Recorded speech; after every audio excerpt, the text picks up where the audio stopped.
So today, we're going to dive into a really profound story. It's about two completely different paths to wisdom. A parable told by a wise teacher, the Nazarene, that kind of challenges our whole idea of what it means to grow. And at the very heart of this story is a question that, people have been asking forever. What is the true path to wisdom? Is it all about rising above everyone else, or is there another way? The parable gives us two starkly different answers. You've got the upward climb, this very visible external chase for greatness, and then you have the inward journey, a much quieter, hidden descent into the self. All right, so let's tackle that first path, the one that the proud philosophers took. This is the journey up the mountain, the one that everybody can see. The whole idea behind this climb is really about separation. It's this belief that to find wisdom, you have to leave the herd behind, You cast off their values and you forge your own from way up high, from a superior viewpoint. Their motto is basically Excelsior, always upward. So what does that actually look like? Well, it's a process that's just fueled by zeal and pride. You climb higher, you make a big show of rejecting the old ways, and then, from your new perch, you shout down about how free and superior you are. It's almost more of a performance than a real journey. But here's the catch, right? There are some serious hidden costs. The higher these climbers go, the more cut off they become. The air gets colder, the path gets more dangerous. And that freedom they thought they found? It gets replaced by a whole new kind of prison. This constant anxiety of keeping their high status, and this deep-seated fear of falling. Okay, so now let's completely flip the script and look at the second path. This one paints a totally different picture.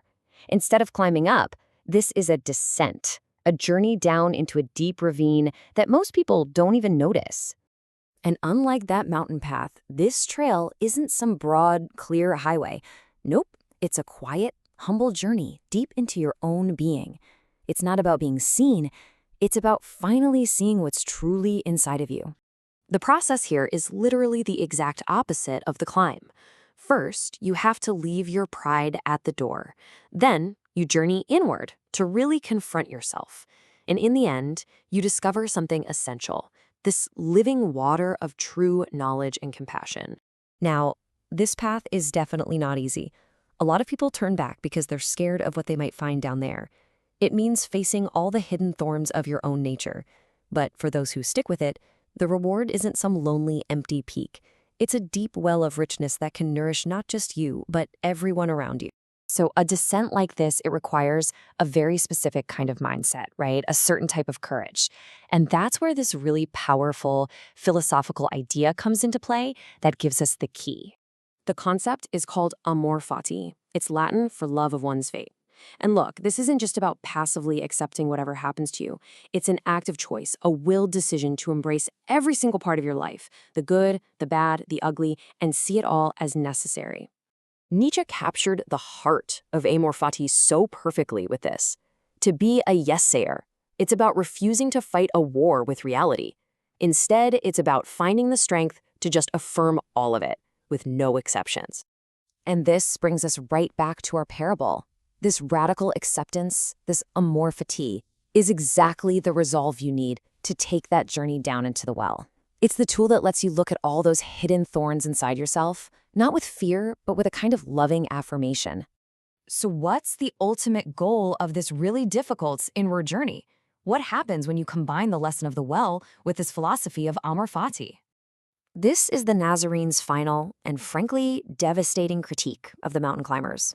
They thought they had found freedom, but all they did was swap one prison for another.